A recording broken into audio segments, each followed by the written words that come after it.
പത്തിയൂർ ഗ്രാമപഞ്ചായത്ത് 12ാം വാർഡിലെ ഉപതെരഞ്ഞെടുപ്പിലെ NDA സ്ഥാനാർത്ഥി ബിജു ആമ്പക്കാടിന്റെ തെരഞ്ഞെടുപ്പ് കൺവെൻഷൻ നടത്തി. BJP സംസ്ഥാന ഉപാധ്യക്ഷ ശോഭാ സുരേന്ദ്രൻ ഉദ്ഘാടനം ചെയ്തു. പത്തിയൂർ ഗ്രാമപഞ്ചായത്ത് 12ാം വാർഡിൽ നടക്കുന്ന ഉപതെരഞ്ഞെടുപ്പിലെ NDA സ്ഥാനാർത്ഥി ബിജു ആമ്പക്കാടിന്റെ തെരഞ്ഞെടുപ്പ് കൺവെൻഷൻ BJP സംസ്ഥാന ഉപാധ്യക്ഷ ശോഭാ സുരേന്ദ്രൻ ഉദ്ഘാടനം ചെയ്തു. സംസ്ഥാനത്ത് CPM തീവ്ര വർഗീയവാദികളുടെ നിയന്ത്രണത്തിൽ ആയതിനാലാണ് ജനകീയരായ നേതാക്കൾക്ക് പാർട്ടിയിൽ നിലനിൽപ്പില്ലാതായതെന്ന് ശോഭാ സുരേന്ദ്രൻ പറഞ്ഞു.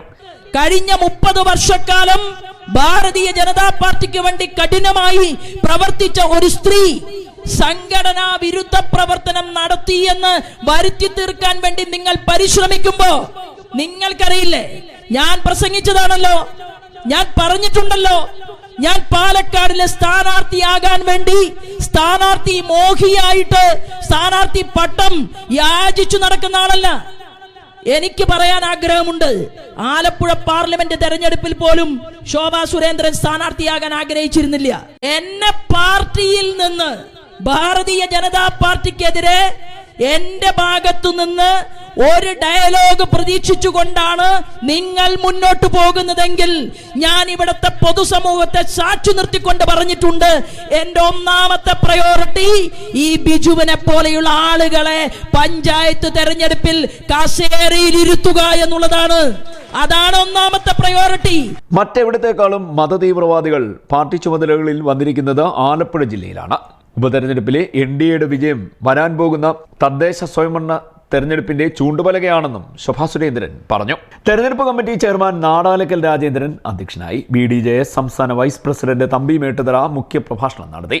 BJP മേഖലാ പ്രസിഡന്റ് K സോമൻ, CPM വിട്ട് BJPയിൽ ചേർന്ന ജില്ലാ പഞ്ചായത്ത് അംഗം advocate Bibin C Babu, Kalesh Manimandiram, V Satheesh, Krishnakumar Ramadas, PS Baby, Palamuttath Vijayakumar, Pranavam Sreekumar, Parayil Radhakrishnan, Madathil Biju, advocate Krishnakumar, S Sadasivan, R Rajesh, Sunitha Raju, Rajagopal, Abhilash Pampa, Shibu Vishwalal, Muraleedharan Pillai എന്നിവർ സംസാരിച്ചു.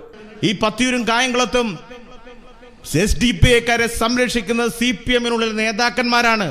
പക്ഷെ ഈ തീവ്ര മനോഭാവമുള്ളവർ ഇന്ന് ബോധപൂർവം CPMന്റെ ഭാഗമായി ചേർന്നതുകൊണ്ട് ഈ പ്രസ്ഥാനത്തെ ഹൈജാക്ക് ചെയ്യാൻ ശ്രമിക്കുകയാണ്. പത്തിയൂർ ഇപ്പം CPMന്റെ പുതിയ ലോക്കൽ കമ്മിറ്റി സെക്രട്ടറി എടുത്തു, ചെറുപ്പക്കാരനാണ്. ആ ചെറുപ്പക്കാരന്റെ ലോക്കൽ കമ്മിറ്റി സെക്രട്ടറിക്കെതിരെ 4 കേസുണ്ട് വീട്ടിൽ, അച്ഛനും മോനുമെതിരെ. 4 എന്താ? വീട്ടിൽ ചാരായം വിറ്റതിന് 2 പേരെയും പിടിച്ചിട്ടുണ്ട്, 4 കേസുണ്ട്.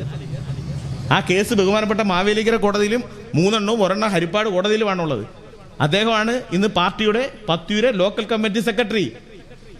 ആരാ സംരക്ഷിക്കുന്ന, ആരാ ലോക്കൽ കമ്മിറ്റി സെക്രട്ടറി ആക്കിയത്? പത്തിയൂർ ലോക്കൽ കമ്മിറ്റി സെക്രട്ടറിയെ ഈ ജില്ലാ നേതാവ്. അന്നേരം ജില്ലാ നേതാവിന് വല്ല ആദർശമുണ്ടോ? കള്ള് കച്ചവടക്കാരൻ കേസിൽ പ്രതി, കേസിൽ നമ്പർ എൻ്റെ കയ്യിലുണ്ട്, 3 കേസ് മാവേലിക്കരയിലെ.